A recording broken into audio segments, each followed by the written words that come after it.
he'll be able to identify who did it. So why don't you tell us a little bit more, Ryan? Yeah, and usually it's Dad, honestly. At 11, I got my Uncle Dan coming in at 11:30 with his big old truck. Dad will talk a little bit more about I'm wound up. Oh wait, Football's back. oh! Iron sharpens iron. Yep. And that deal. 3, 2, 1. Guys, welcome back to the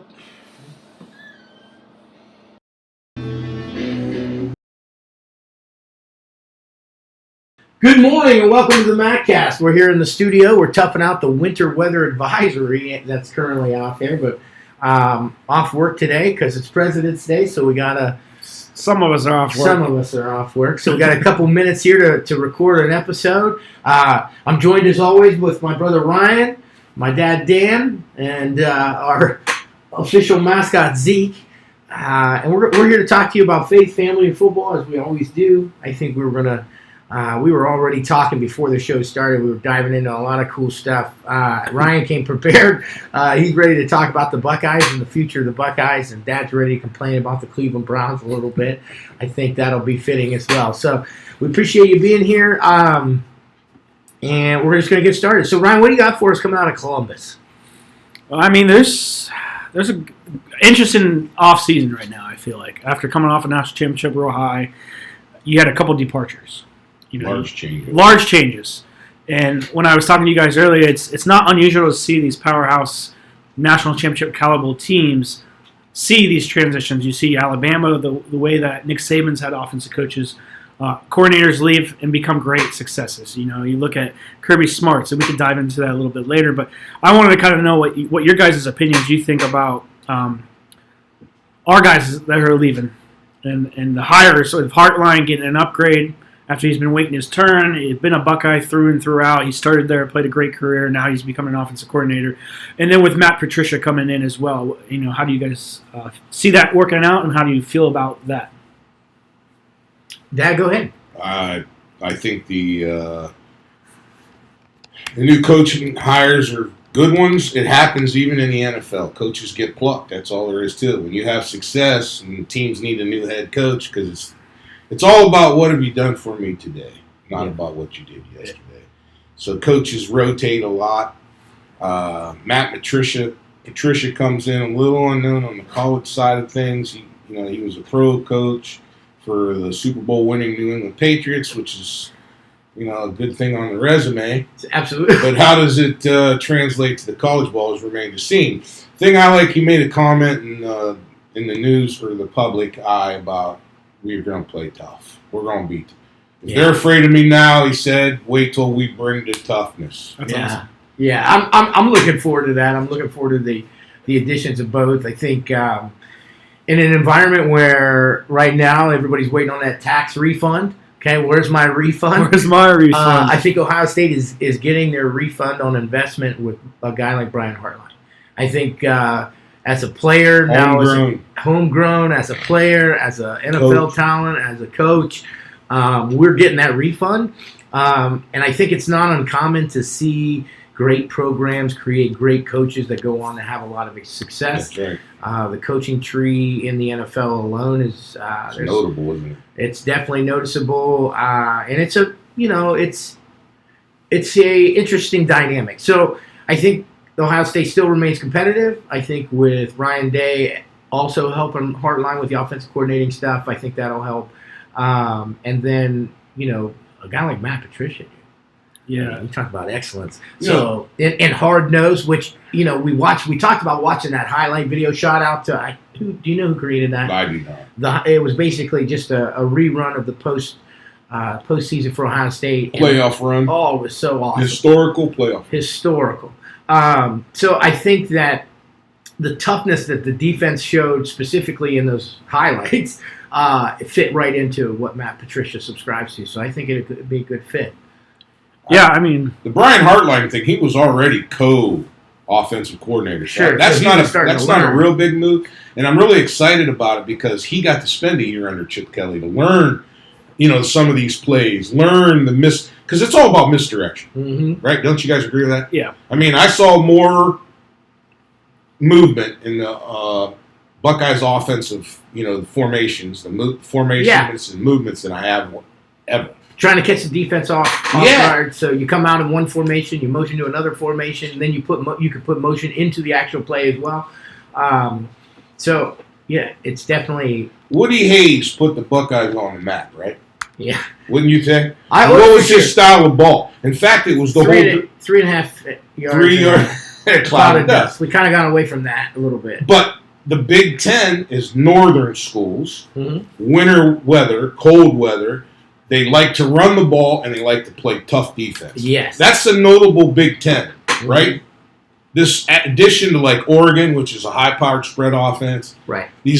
So now things are changing offensively. And I thought to myself, that was a really remarkable hire when they hired Chip Kelly.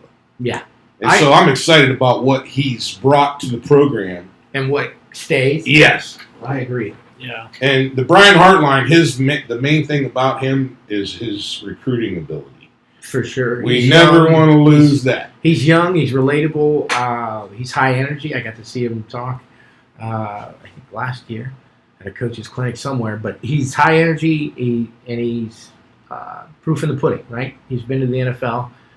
He's been in those rooms as well. So I think he brings a lot of stuff. And you set a standard, you create a culture, and that's what happens, man. You create other successful people, and then they go on to do successful things at other programs. So, what's your thought on? Well, I mean, if you look at Matt Patricia, his history at New England, look at the time that he was there, and look at the defense of the rankings that the defense was there. I mean, they won the one Super Bowl against the Seahawks because they had some high caliber players, and I feel like when he brings in his scheme with Ryan Day, and you look at Sonny Styles coming back, you look at Reese, the linebacker that I was talking about really high early in the year, and then you look at Downs as well. You got some of these high players that are able to compete at a high level. He's used to that already in the NFL. These are NFL kind of guys. Talent, yeah. And Ohio State players, that's what Ohio State does, and that's the culture that Ohio State's bringing. correct. And then that's why I brought up the fact that you look at Nick Saban's coaches and you look at Kirby Smart.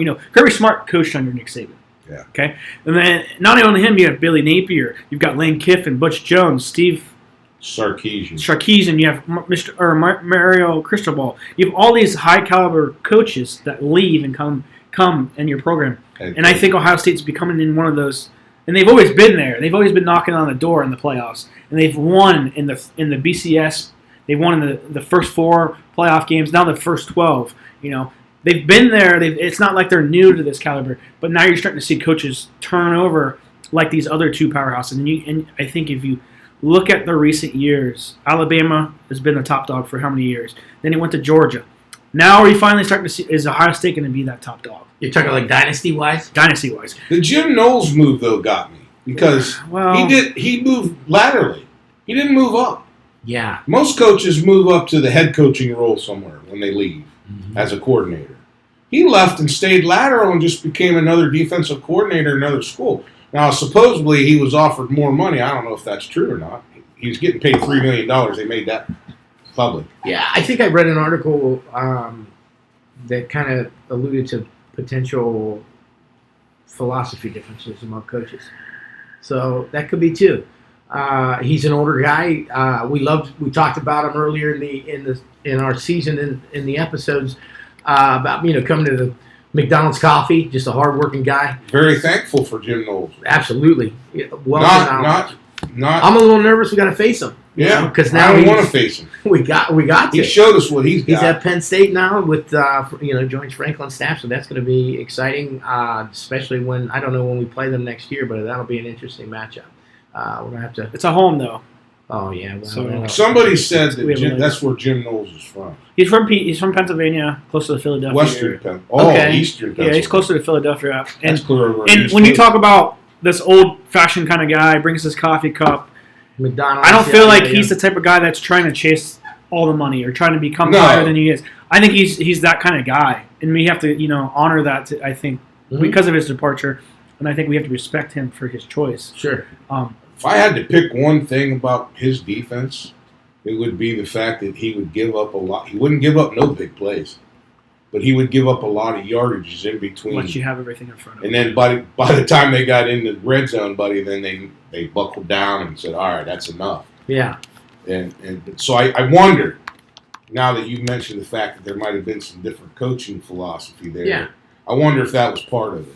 I don't know. Because you're living on thin ice when you do that. Yeah, he's. I think it's just kind of a different concept of your defensive approach.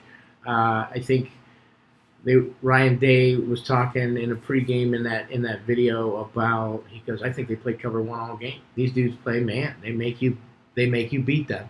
You have to have the personnel for that. And you got to have the personnel for that, but that doesn't necessarily fit into Jim Knowles' defensive scheme, in my opinion. I feel that he gives the first 5 yards off a little bit. He I think so plays too. his corners back a little bit more.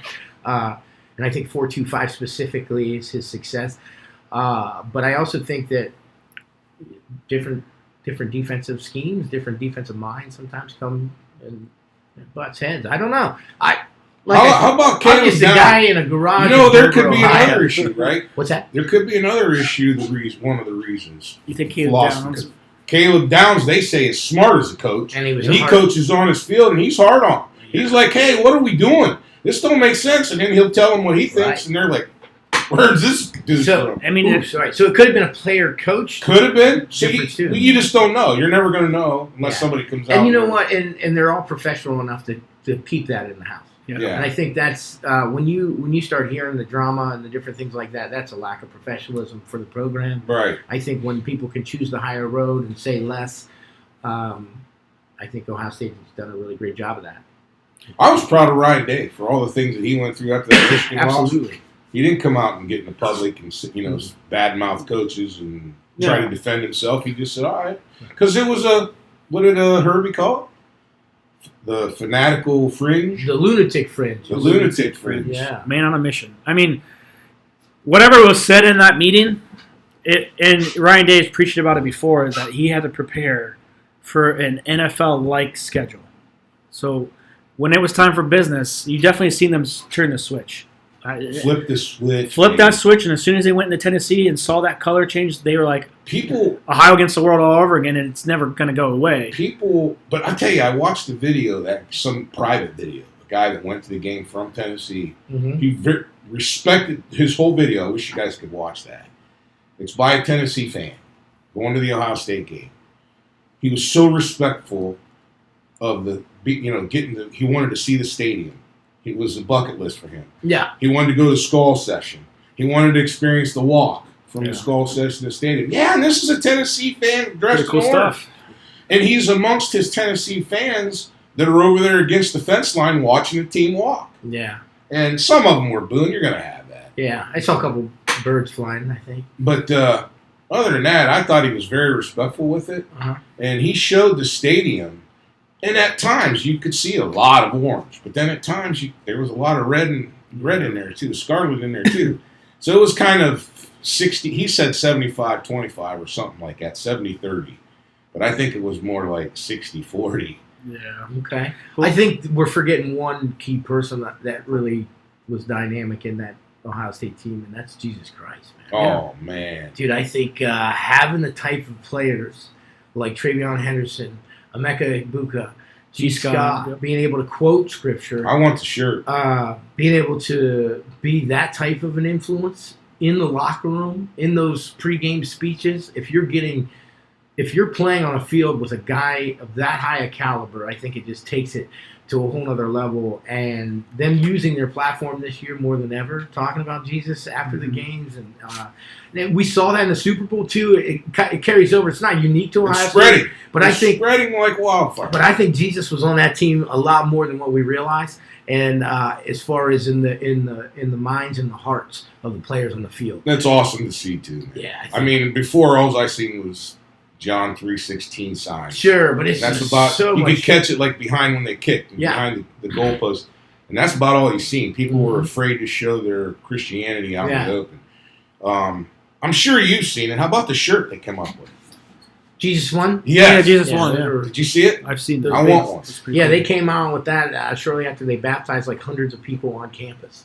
So that was an amazing. That's story. originally from that event. That's You know that's who I'd kind like of to ask? what started, and that was before the season. So,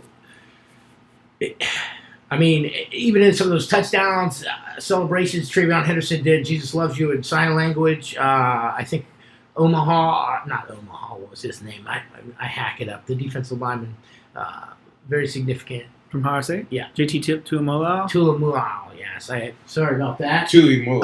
Even he was doing some sign language to Jesus. So, I mean, it's some big time players, but big time God, man. It was big time God, so that was cool. Yeah, the only thing I think of, or want to say is if someone could get this to Tim Tebow, hey, you started this when you came into college. Night to Sean? No, when you came into Ohio State with Nian and John 3:16. Right. I want to know what your opinion is. You know how you feel seeing what you started, and not even before you started, but people before you started it probably that wasn't really noticed it. But you made such a big impact about your life with Jesus Christ and the way that you love God and the way you show it every day. And you're starting to see this, the younger generation that might have looked up to you when you played. Yeah. And now what they're doing with Ohio State just did, I'd like to just hear your comment. Sure. Ryan's inviting Tim Come on, Tebow. Tim Tebow. 30 Our podcast, the Mac. Not even that. Just do a 30. We had Travis McClellan as a special. 30 guest. second- You can't get any bigger than That's that. up there too. That's elite right Yeah. there. So I think you're absolutely right though. That's a very good Tim point. Tebow, if you see this, give us a 30-second clip shout out Yeah. to say what your opinion is, how you see what you did. Hey, he's a salesman. I like it. Salesman. Trying to, I like it, I think it's refreshing to see that Jesus Christ has became a part of the recipe for success. He is now woven into the standard of what a champion is, in some aspects. Yes. I don't want to be discriminate against other faiths and all Yeah. that. Maybe faith as a whole, but being a Christian and seeing other Christian athletes feel comfortable with speaking about their faith, but also just seeing how that works, and it's contagious, and other competitors, even Notre Dame's post game, stuff. So, not to dive into it too deep, but I definitely think that is one outlier player that we had this season difference in the Ohio State Buckeyes than maybe years past. What I like is it's what it does is like God calls us to be godly all the time, not just part of the time. Absolutely. So when you got Christ in your face, you're looking at them like, hey, I should be more like you. Mm-hmm. I'm gonna try hard. So it's you know what I mean? It's absolutely. keeping Christ in your life more than just going to church. Yes. You know what I mean? And Christianity typically brings compassion and empathy. Yeah, love. The greater good over ourselves, selfless and humility. Those characteristics that I think are also, if you want to make it to the next level in the NFL, those are some of the things that programs are now considering as well, because the off-field issues that they got to deal with. So they're not wanting to deal with those off-field issues, and so they're looking for individuals that have their private life put together as well. So it was just refreshing to see. I thought that was kind of cool this year and unique. Yeah. It's a good topic, but brings back, just real quick, that, you guys know that I worked and retired from a steel factory, a manufacturing company, and there wasn't a whole lot of Jesus in that place. You know what I mean? There was like, a lot of darkness there. Yeah. A lot of people with troubles and stuff. But yet I found a friend. Tim Buckley was his name. And we were able to talk about Jesus on a daily basis at work in a place that was dark. And that helped. And we did not hide it. We didn't hide the fact. And then pretty soon, there's a couple other guys sitting around you just kind of listening in and maybe shooting comments or asking you questions or something. So that brought back that memory of, because that was important to me. Yeah, it brings. It's definitely because I think the devil does a good job of distracting us and with life struggles. And every day pulling. Yeah, but God's shining all the time. Yeah. There's always something great. And not to end this segment, so short or whatnot, but just shout out to the Pope. Francis. He got admitted to the hospital. He missed his Sunday prayer thing he does at the church. he's got a respiratory infection, so we hope he gets better. Oh yeah. And I know he's 88 years old and he's been battling some stuff. Oh, but that's news to me. I didn't yeah, know this that. was just news brought to my attention this morning. And This just in coming from the dad. and Shout out to the just Pope. shout out to the Pope I that was like, he gets over this real quick because Yeah. respiratory infections are terrible at this time. And sure. God wrapped his healing hand. yeah, and for an idol like that in that Roman industry, he's a big face out there, and a lot of people look up to him As the closest person to God. Yeah, and That's the way he's yeah. revered, isn't it? So we just take a shout out to him. In and the say, Catholic circle, he's revered as the closest to God. I've They heard that He's comment. definitely a holy entity. Yeah, I'm not but- saying. I'm just saying that's the human element. Yeah. People I know look that- at him as well. He's the closest there is to God. So Yeah. what he says is gospel.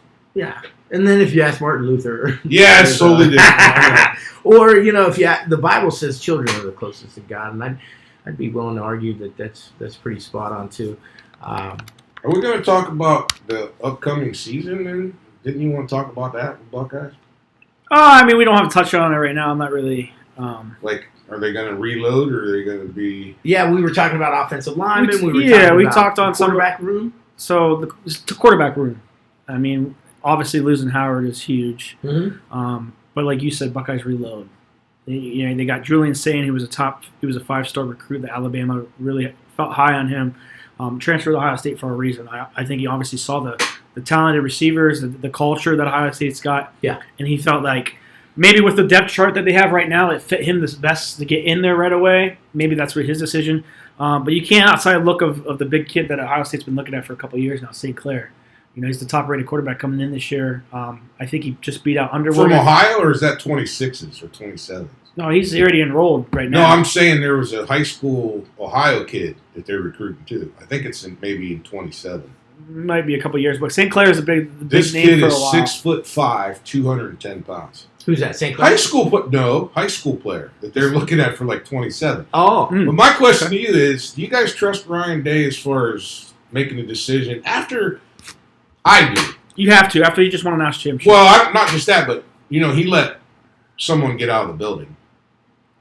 The quarterback that left and went to Syracuse. Oh, McCord. Kyle McCord, he basically told Kyle, "You're not going. But how much was that? You're not going to start next year because we're going to go get Will Hire." Yeah, They was probably it already the did. system or was it the talent level? So McCord, he had a lot to say this year. If he would have went to Syracuse and didn't perform, but he performed this year. He put up almost 4,000 yards, so many touchdowns. He was probably the best offensive quarterback in the whole FBS, in my opinion. If you look at stats wise. But we used to home grow our quarterbacks, Yeah. though. Except for Fields. Fields Fields came came from in Georgia. as a transfer and took the job. But other than that, it's always been homegrown. Well, and to see him go let one get out that was homegrown and then bring someone in from the outside was a little different than normal. We had a kid from Pennsylvania who was C.J. Stroud. Terrell Pryor? C.J. Stroud wasn't from But he Ohio. wasn't a transfer. He just I see what you're committed to Ohio State. I'm talking about Ohio State actually going out and getting somebody from another saying. program. And then coaching him Oh, the way they yeah. want to. They've only twice. That's all I know of. Yeah. You're saying Justin Fields in Howard. and Howard. You're saying more of they got drafted in and brought him up through the system. Yeah. Yes. So Barrett, Stroud, Miller, All homegrown. all homegrown. Smith. Curb Street, homegrown. You know- I mean, you can just go right back through the years, and they're all homegrown. And so now, this year, he's getting back to his homegrown quarter. He feels. Well, My question is, do you think he feels Same. comfortable enough with what's there? Evidently so, in my opinion. What do you think? I just he's super excited on saying because there's a lot of talk right now. Saying could be the best quarterback in the league this year. But there's been a lot of talk about the St. Clair kid and Ohio grown. True freshman. He's been bought into the Ohio. Two freshmen. Well, like you're saying, he's been bought into the Ohio State tradition since he was a kid. Yeah. And if you remember the Haskins was the same way. You see Jack Scheuer. that video out there. Like these are kids that you want on your team. So Yeah. St. Clair, I think, is the future of Ohio State for Yeah. many years. But I think it's going to be Julian Sayin's team to lose this year. I guess we'll see in the spring game. I'll be down there again. He's been with It's a the great program problem the to have. longest, right? Yeah. He's been with the program the longest Who's out that? of the two. So I think that's why he's got the edge now. Well, he's only But the been there for a way year. Ryan Day's been talking, it's a competition. right? Isn't that what you heard? I heard that he said that they already have an idea who their starting quarterback is, but he didn't name it. Yeah. Which opens up competition. If I'm saying, I'm thinking what? He's not. Or if I'm St. Clair, I'm thinking, hey, I have a chance. I'm gonna ball out. That's exactly why he's not naming it yet. Right. They know what he's doing. It's all about competition. Yeah. This isn't his first time, and a lot of times I think coaches can use press conferences. Well, what I've seen is saying he's a dual threat, isn't he? Yes, he is. He's a dual threat. The only thing I worry about is his size. Isn't he kind of small? What is his dimensions? I was looking that up. Sorry, I should have had that. No, you're good. Zeke, what you got? Look at him. Yeah. My goodness. But I feel like a traditional quarterback now is 6 foot and taller, so I don't think he's so short. But you know, one thing that surprises me too about quarterback position, one of the key dimensions is hand size. So Julian's saying 6'1", 200 pounds. 6'1", take that. Yeah, 200 pounds. It's not real tall. I mean, I'm a little heavier, but he's not real tall because I'm 6 foot. He's not real tall, but he'll do. I like the 200-pound mark. And then what's St. Clair? He's got to be 6'3", 6'4". He's probably like a Howard size caliber. Yeah, he's coming. That's all I'm saying is he's coming. The future's bright. We all know that. Yeah. Could be saying spot for 2 years. He's 6'4", 225. Yeah, see? He's a big boy. He's NFL size already. But isn't the NFL kind of going to a mobilized system now? Is it not the kind of the same? I don't think so. I think it's going to go back. I think have you guys ever watched and paid attention? I don't know, Josh The Daniels. NFL is they circle. Is it Josh Daniels or Jaden Daniels? Jaden Daniels, sorry. Jaden Daniels is dual threat quarterback. I think I think the game of football is dictated by your strengths. So if you got really great receivers, really big linemen, then you stay with a pocket quarterbacking type approach. That can use his feet when you need it. He can scramble when he needs Josh it. Allen. Right. Dak Prescott. But if you got a couple holes in your offensive line and maybe some questionable... Now you need a mobile quarterback. You got to have a mobile quarterback to make a more dynamic thing. So I think got to be able to run away from the animals. Right. And what Dad was saying about football, it does have a life cycle of... Yeah. You see like trends. You see like, trends. You see a wide open spread offense, and then all of a sudden defenses catch up, and then the offensive coordinator's like, all right, we're going to change up a little bit. They change it up a little bit. They change it up back to way you maybe more running game or not. Okay. Maybe more of a compact formation instead of spreading. Yeah. Just and they leave flexibility for the opponent for that week, what they ran before. So there's so many other variables in there. Having a dual threat quarterback though does open up your playbook a lot more than just your pocket quarterback. But if you got a great pocket quarterback and a great upfront line, I think you're okay. I don't know is there any true pocket quarterbacks anymore? Well, I think that we've seen the Josh Allen. Huh? Josh Allen's not. No, he's not a true. He could run when he wants to, but he doesn't run very often. No, because he wants I remember having a conversation where we compared Howard to Josh Allen. I mean, I do, yeah. Yeah, I think if the Browns don't take him, they're still. I think they're different birds. Take him, please. Well, let's just dive. Will Howard is Let's go right into. Let's go right into the Browns. Yeah. Some of us got jobs, that they got to go to work. I think the biggest thing is Myles Garrett. I think the Browns' number one thing they have to worry about, other than being the second pick of the draft and what they're going to do with the quarterback situation, with Watson being out another year, is that probably Watson's confirmed. So, do they need a quarterback, or do they need that edge rusher as the number 2 pick? You never want to lose a Hall of Fame caliber player, and Myles Garrett is Hall of Fame material, no doubt about it. And he's going to continue. Yeah. He's young yet. He's only 29, and so he's got a few more years under his belt. He can excel and dominate, and that's what he's looking at. He's like, I'm in my prime, and I want to win a championship. He wants a ring. Yeah. Yeah, he wants a ring, and let's face it, man, the Browns are not ready. We're not close to compete for a Super Bowl. They're not even ready, I don't think, to compete for a playoff game. Let's get a winning season. Yeah. Let's go there. Let's start there. But I can understand Myles' problem here. And but let's see what they do at the quarterback position. Let's say they bring in Aaron Rodgers as a bridge quarterback. Do you guys think I don't think that's enough? And also draft one. Okay? The combination of bringing in an Aaron Rodgers type quarterback for a bridge that can win. Well, we talked about the prior Minnesota Vikings quarterback Kirk Cousins. Yeah, but he's not mobile because of his. But that's another one. I think with Rodgers, you got to consider the distractions. I think that Cleveland already has seen the blunt of negative press, negative distractions. I think Aaron Rodgers, unfortunately for where he's at his career, How about Sam Darnold? I'll take somebody more. Or how like that. about the Rams quarterback? Matthew Stafford. Matthew Stafford they're talking about releasing. Really? Yeah. Oh, you didn't know that? They're starting to look at the trends of younger quarterbacks. They're looking to the future. And right now, the older quarterbacks, I think, are on their way out. And you look at all the ones. You got Matthew Stafford. Cooper Kupp is on the trading block. Like Dad said, you got Aaron Rodgers. You've got Which is insane to me because I remember when they were young. So that's why I'm saying, let's say you bring in one of those experienced, high-caliber elite quarterbacks. Mm-hmm. You bring them in, and you draft one to bridge. Now, would you think Myles Garrett would stay? Does that at this point? I don't think that's fair to Myles. Does it make the Browns competitive by doing that? Mm-hmm. I don't think that's enough. I think that it's going to take a couple of years of drafting, in my humble opinion. Okay, then where's the holes? Well, offensive line. I think you need if Myles Garrett's gone, you need no. This scenario is if you keep him drafting a quarterback and bringing in a bridge elite quarterback to bridge. So that means you're keeping Myles Garrett then? Yes. You're That's trying assuming you're saying what? Then you got to replace Chubb. Chubb's on his way out. Chubb didn't look the same after. You can do that in the draft. Okay, then you need receivers. I know you're high on Tillman, but they don't, and Judy, but I feel like Let me remind you of need the a season, dynamic though. receiver. I get what you're saying about receivers, Yeah.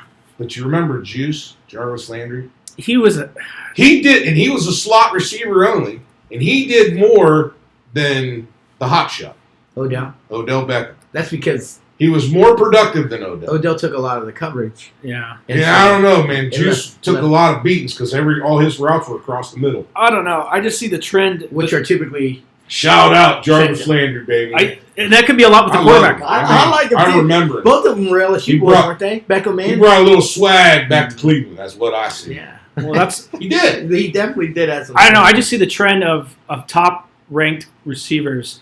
You look at Jamar Chase, Jefferson, Neighbors. You look at Nakua. You look at Marvin Harrison. What do they all have in common? They're elite receivers. Elite. Yes, you can be a very good receiver like Tillman and Jeffrey, but I feel like a lot of those have great quarterbacks as well. Yeah. Which helps. And Cleveland's looking for that. But you got to have a difference maker. So I think they need a running back, receiver, offensive tackle, and your quarterback for sure. That's all the holes, but what do you think it would take to keep Myles on the team? I think Myles. You think he's gone? I think he's gone. I think it's my... And I think by already coming out and saying that... Yeah. I think he's unhappy. At that point... I think he forced their hands. I think so too. I think he forced their hands.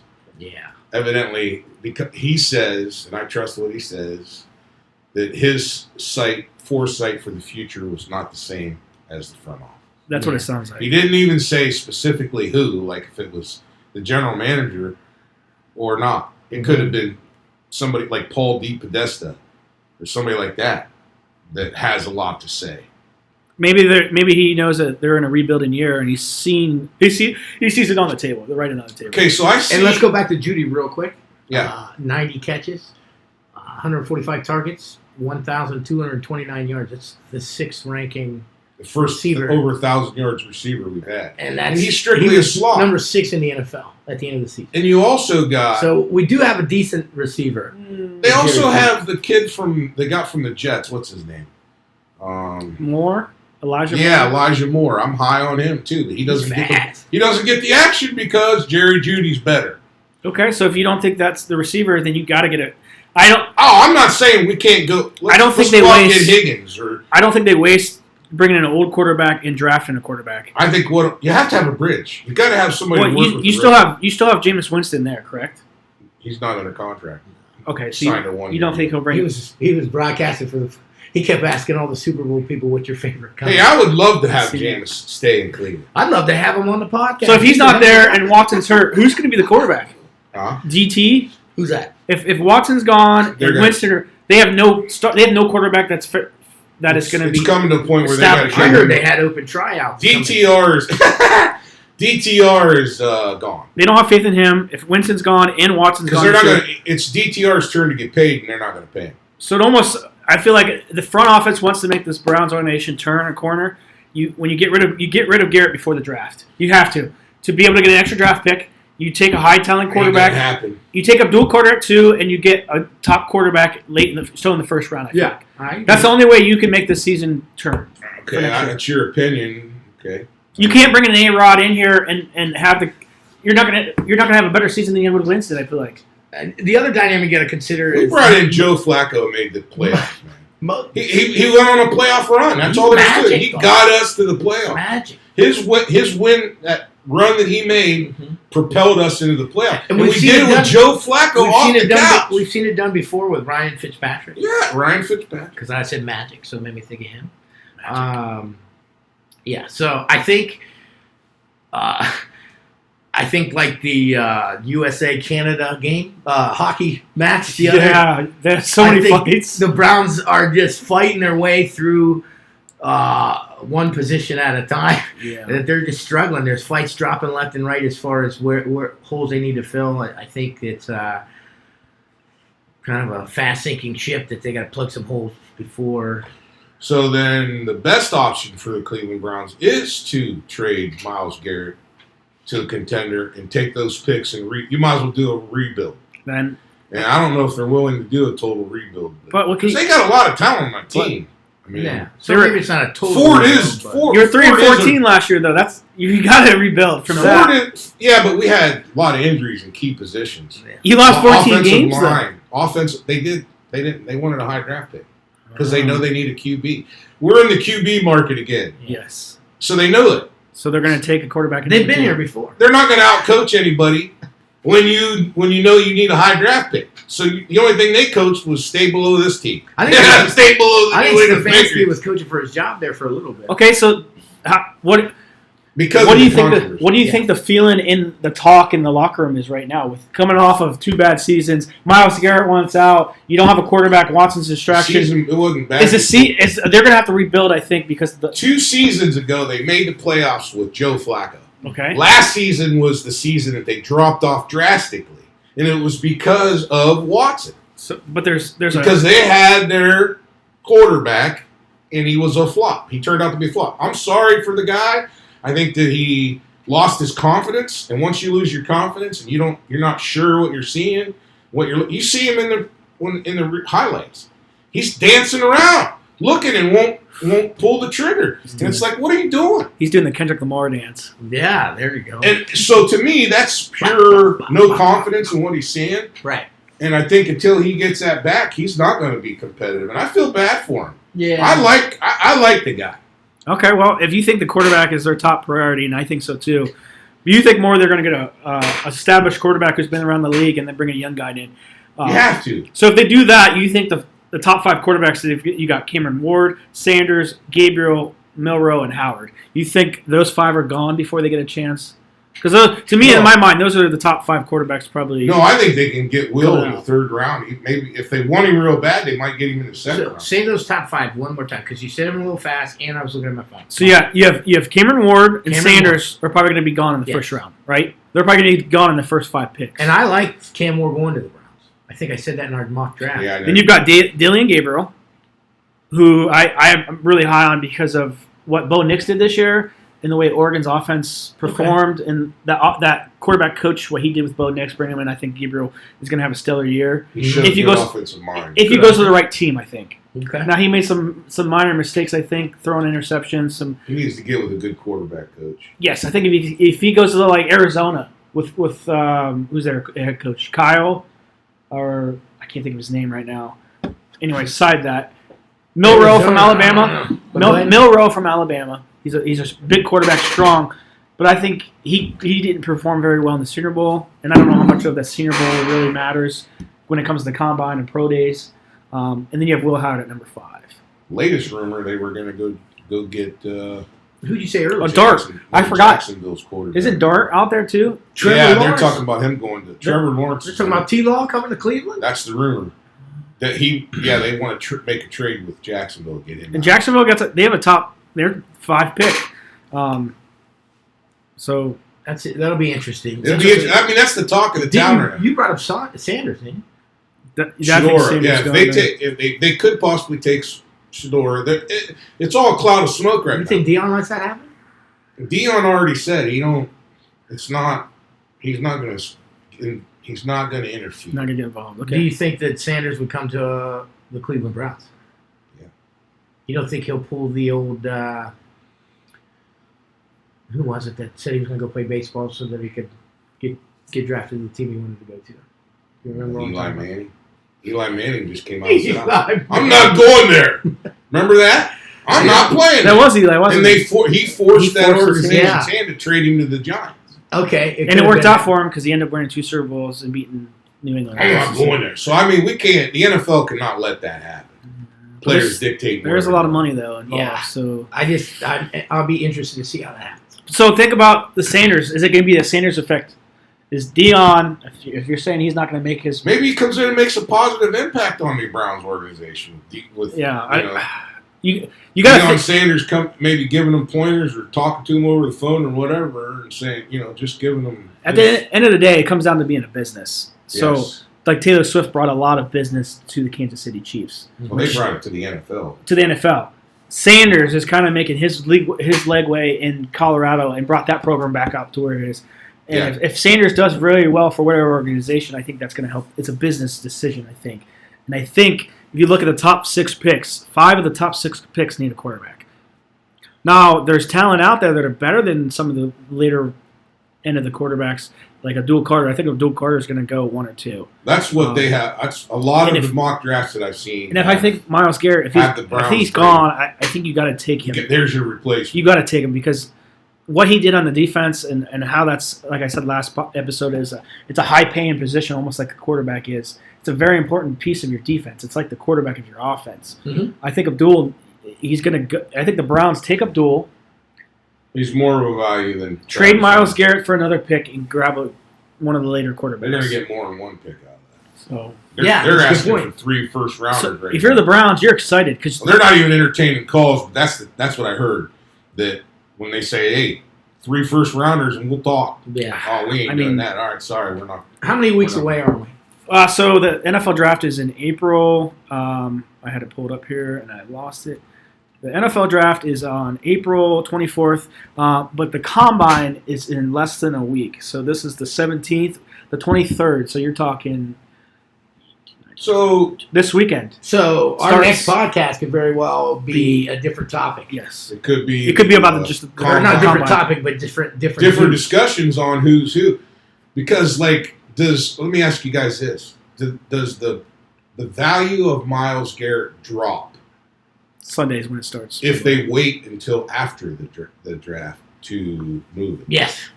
You think his value drops because teams are picking up? Correct. I think it's got to be before the draft. Do you think it has to be before the combine or after the combine? Because if you start watching some of these players and they're like, man, these guys are doing. When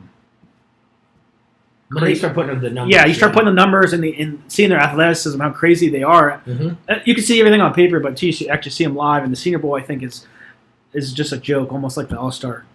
Some of the players, I don't think it's that competitive. I think they kind of have fun with it and they're competing, but I don't think it's more at a serious level. Some of these players, yeah. I think when the combine comes, then you start to see these kids dial in because they know that what the combine and the pro day shows is where they're going to get drafted.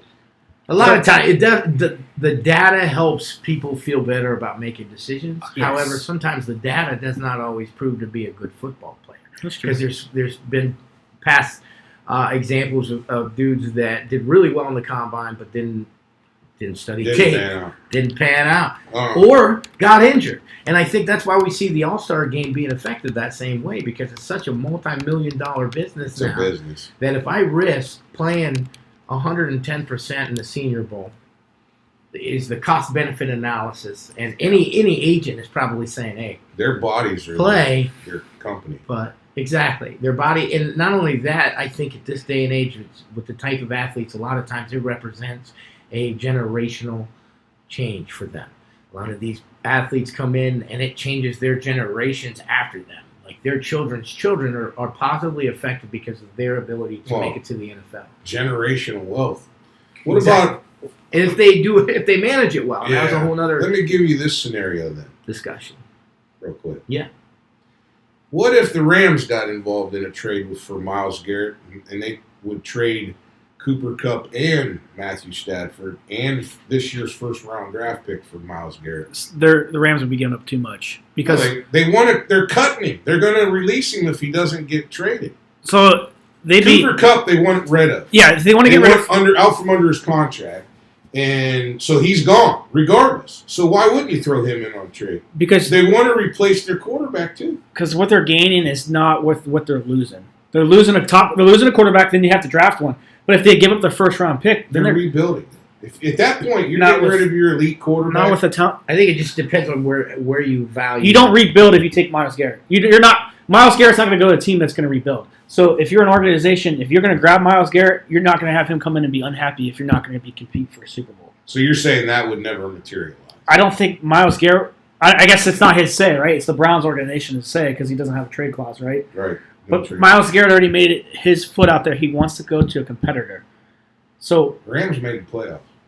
they Wow. did, but if they lose their quarterback, lose a top receiver, and the first round draft pick, and just get a defensive guy who's great, don't get me wrong. They told they have Cooper to Kupp fill. he wasn't coming back before they played their playoff. I don't think the Rams are going to be rebuilding though. Can you believe if that? they go after a caliber guy So like that. according to Vegas, Myles Garrett's next team odds. You ready for this? Mhm. Yeah. Washington Commanders I like that a lot. is only a plus 350. Well, they got the offer. Philadelphia Eagles. Well, the Commanders. I mean, they made the playoffs, and I don't think they were. So they already ready. So their first year, they make bust out there. I understand. We're going to give up 3 first-round draft picks for Myles And, Garrett hey, I'm because just- he's going to be the difference to get us. to the Super I'm just Bowl. delivering the message. No, here. no, that's it. You're.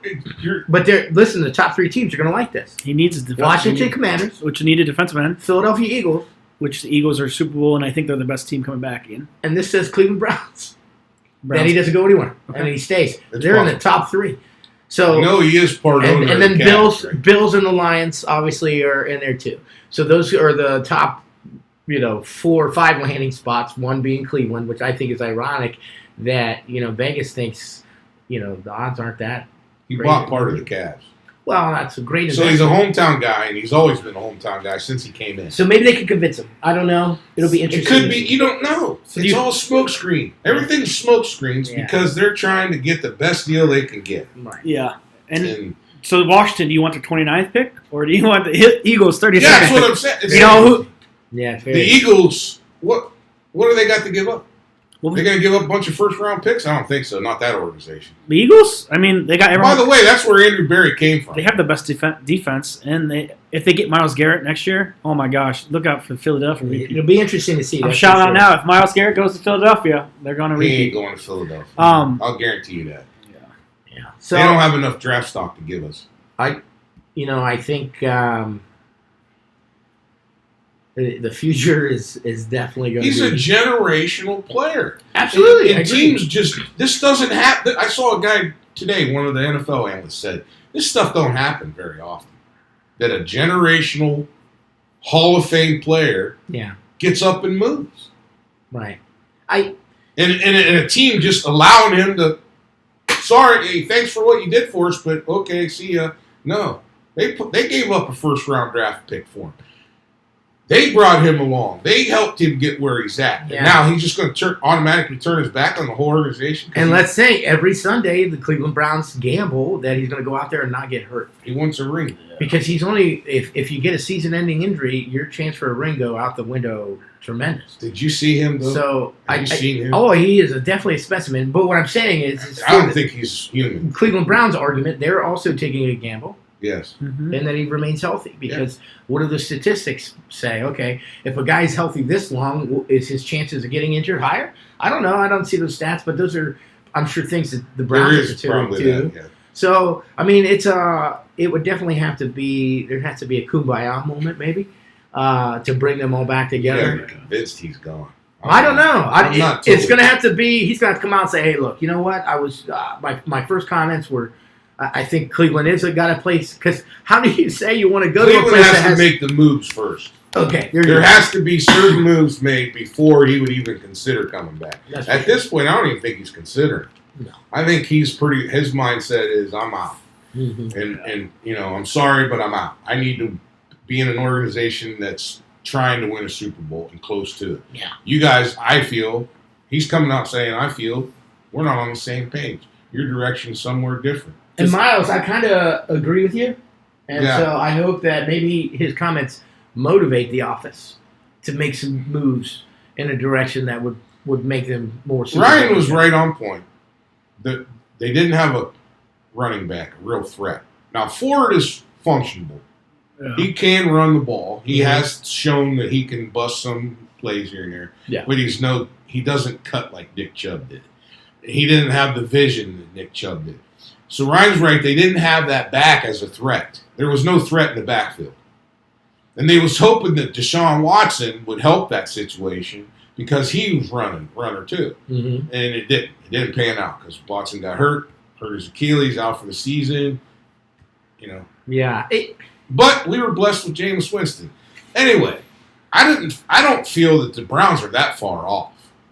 A few key. The problem they're having is the players that they do draft aren't panning out. Yeah, I mean, You know what I mean? Now Alex Wright has, but he got hurt, so it's all about injuries. Like there's been a couple. Okay, JOK, there was a good draft pick, phenomenal linebacker. mm-hmm. Head concussion, seriously, neck injury. Yeah, injuries kill. He may not. The word is he may not be able to play football again. He's another Ryan Shazier incident, and so who knows? And I guess everyone does this. Everyone's like, oh, if I can pay this off, I'm going to be able to have this. Or if I'm able Where's to, my refund? where's my refund? Where's my Or if I'm able to go on vacation, I can enjoy this fun time. You know what would be exciting if we had our hands and feet inside this NFL draft team, the Browns, and see these different scenarios. We get rid of Myles Garrett, get a quarterback, draft Abdul Carter, the second pick, and then get great running back like Scattaboo. That's who I want. You know, then He won't be there by the time. But to sit in the draft room, you'd be like, these different scenarios, and be like, hey, we got Myles Garrett, this leverage. We got the number 2 pick. We got these 2 leverages. And almost like, what's the movie, the Draft Day movie? Yeah. Where he's like, here, hold my beer moment, and he Kevin trades this Costner. away. And then at the end, he comes away with the best couple picks he could grab. Mm-hmm. Keeping the quarterback that he had, keep bringing in that top linebacker. What a fantasy movie that was. You know, That's the scenario that to be actually be in that draft room is For sure. it's gonna they be can exciting. improve their And team. maybe not this year, but maybe next year the Maccass will be able to get some access, Get some press press access. media, the media pass. Oh, do you see the one dude that was out there that stole Tom Brady's jersey? He We might be able to would get just in. walk around the field and he stole other jerseys. Did you We see might that? be able to get into the White House now too. Yeah.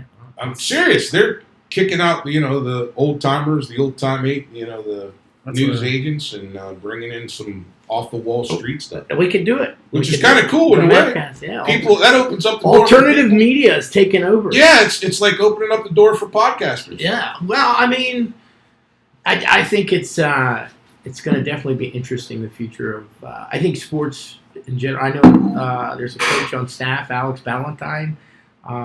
He writes for Bleacher Report. Oh, that's cool. He's an English teacher, but he writes. I mean, so he's an alternative media guy, and recently spent a weekend with him at the coach's clinic.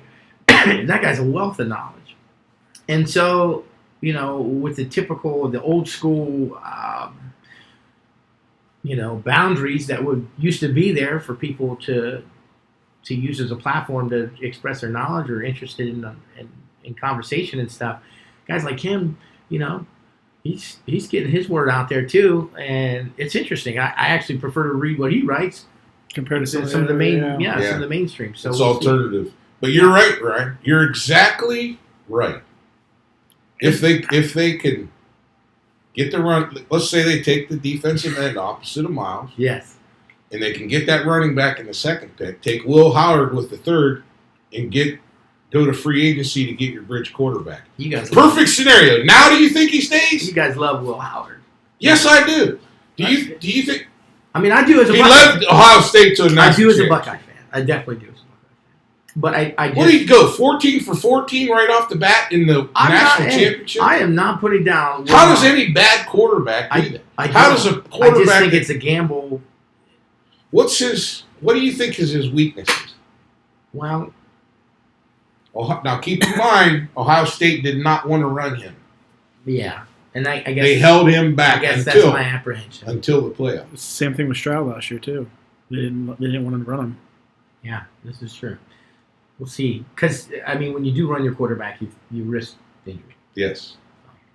Time will be... Time will tell. I just point... I mean, hey, we're Time Will will Howard tell. fans in here. Is There's it nothing because wrong he with that. fell when he did finally break through the But again, It didn't help his case. But if you compare him to He said Josh he did it on Allen, purpose. Yeah. I didn't go down Josh and say Allen some does time. not just take off and run a lot. no, you're right. He does not. In NFL, you don't see many quarterbacks who are not mobile do that. Lamar Jackson's a special specimen who does that. Jaden Daniels showed it last year. Name more than those two guys. Bo Nix sits in the pocket and throws the ball a lot. He doesn't take off and run. That's the value of watching the combine. I think watching that combine, the NFL combine, is going to tell who's what. Hey, Winston didn't even run this Because year. they take the measurements. He did. The hand size is big in the NFL. You don't Allen's hear gonna about be- it in college. He's got a big hand. But if you got small hands, they don't want you in the NFL. What about Kyler Murray? Doesn't he have tiny hands? Yes. But look what it's panned out to be. He hasn't panned out to do anything. He else had a this first ceiling year. and he's at it. He's not going to get any better. And that's why I think Arizona might need a quarterback. His- and that's why his- Gabriel might see His Gabriel going there. escapability, like a Russell Wilson, has kept him competitive. Mm-hmm. But Russell Wilson never made it to the top either. Okay, so talking about Russell Wilson, you got Russell Wilson, Stafford, Derek Carr, and Aaron Rodgers. And Kirk Cousins. You could throw there 5 guys who have been around the league for a long time, who've got that experience. Do you see any of those 5 guys reevaluating their career like Sam Darnold did this year somewhere else? Do you see another team that? You make like revival. Do you think that their career is is peaked and is already on the decline? Do you think they're any 5 of those guys at all? Stafford's the only one in my mind. I What think was the show where Kirk Cousins was on here recently? the quarterback show? Yeah. It was the quarterback And it was... on Netflix. And I thought for sure that watching that, he was on his way to that. But... I still think he has for the sure. mentality to be an elite quarterback. Mhm. I just worry about the Achilles injury. Yeah, and I think your window... Because if you've seen him play after, your window for... you think the speed's so much faster now than what they were used to. I think just the toll. look at Will Howard. When he I think got it's flushed just the out of the toll pocket, on the body, man. a defensive lineman caught him It's brutal, man. in the playoffs. In that blade of grass. But again, you don't No, have. he got caught from the legs Oh. from a defensive lineman behind the line of scrimmage. He like decided to take off and run too late to evade the tackler, and he couldn't get away from him. So I wonder if his speed issue. That's why I'm curious to see what his speed is. What do you? But how? I don't know if it's necessarily that or the talent level that he has at receivers. Are they able to what they're doing in the open field? Those guys are able to make things happen, and I'd rather throw it 20 yards down the field and let those guys get you the extra 10 to 15. You got Ibuka, you've got G. Scott, you've got Smith, you've got who's the other one? Tate. You've got 4 legitimate top receivers. That's why he held on the ball a little bit too long, is because he was waiting for those guys to Will make something Howard, happen. didn't he play for Kansas State? He played for Kansas State, and he had And he was the player of the year in he was pretty good. league. I mean, just What's he that had league's accolades when he came to Ohio State. And then all of a sudden, he's not first or second round material. What? What am I missing out on? What am I not seeing? Hey, I'm not being antagonistic here against I don't get Will it. Howard. I sound like Pat McAfee now. Yeah. Where's my refund? Where's my refund? That's going to be But our title of the That should episode. be the tagline. But Where's my refund? Pat McAfee's high on Will Howard. He's like, what am I missing? I sound like you. Yeah. But We're basically the Pat McAfee show 2.0. 2.0. I don't think we're there yet. I think we had a great session today. Yeah, let's take a break here. Danielle's positive. Yeah. Oh, okay, good. Yeah, I think we should get a little positivity into the world. We're going to take a break for Danielle's Daily Dose. And what do you got for us today, Danielle?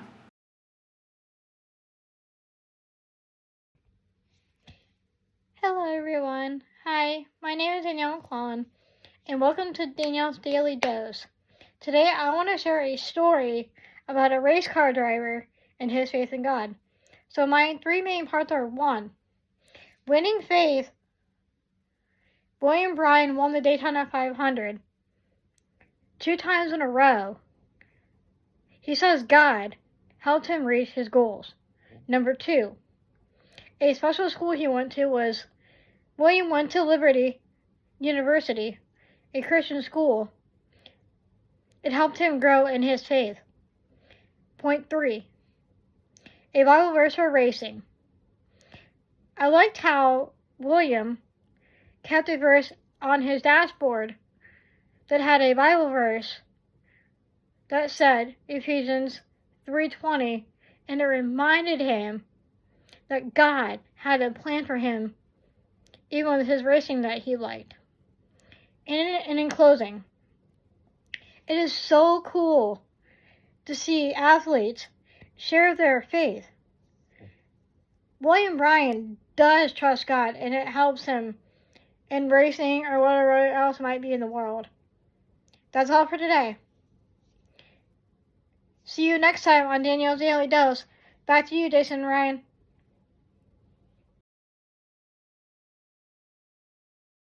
Hey, thanks, Danielle. That was a great story. We always appreciate Danielle's Daily Dose. We love her, obviously, and we love what she brings to the show. Really helps keep the family part in there as well. And so with that, I just wanted to kind of wrap it up here today. We talked about a lot of stuff, but we had some fun things I think Ryan wanted to bring up. So go ahead, Ryan. Yeah, we were just talking just a little bit ago before Dano's segment. Dad brought up the fact what our favorite commercial was during this Super Bowl, because we talked about it last episode. And we talked about the Clydesteen horses and that whole segment, and they came out with another great one this year with the barrel falling off. Oh yeah, falling off. And that horse just saw it there and pushed it with his nose all the way down. And the guy just looked and seen this barrel, and then he looked at the horse. Well, he didn't. He was one that didn't make the team. Yeah. But he saved the day. Saved the day anyway. Yeah, it was awesome. Everybody I also like the Bud Light commercials.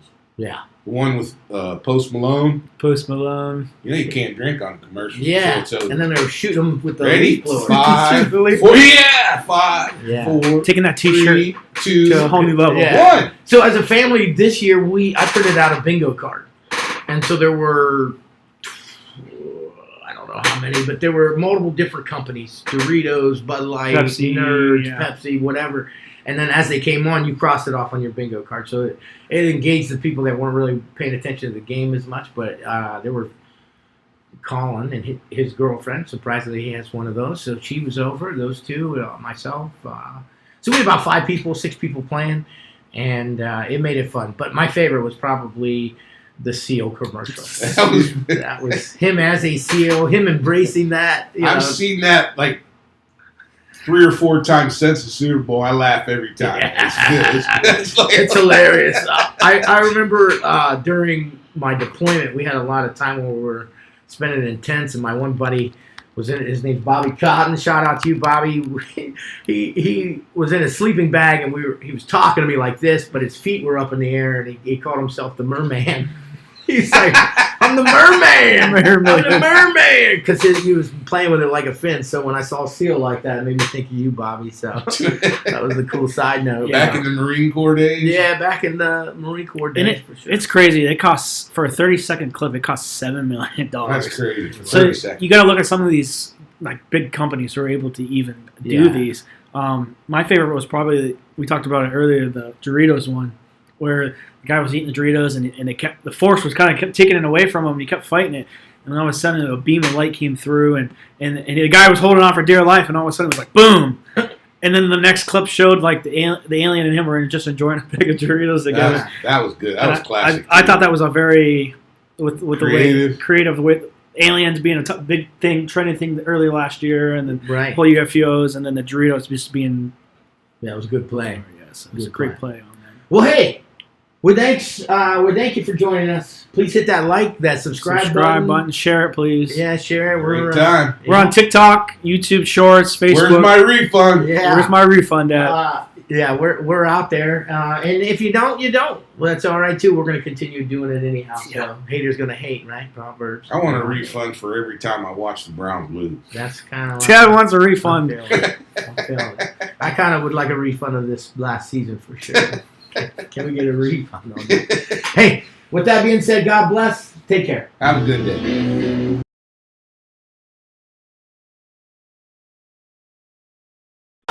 he'll be able to identify who did it. So why don't you tell us a little bit more, Ryan? Yeah, and usually it's Dad, honestly. At 11, I got my Uncle Dan coming in at 11:30 with his big old truck. Dad will talk a little bit more about I'm wound up. Oh, wait. Football's Hello. Iron sharpens iron. Yep. And look what I did. 3, 2, 1. Guys, welcome back to the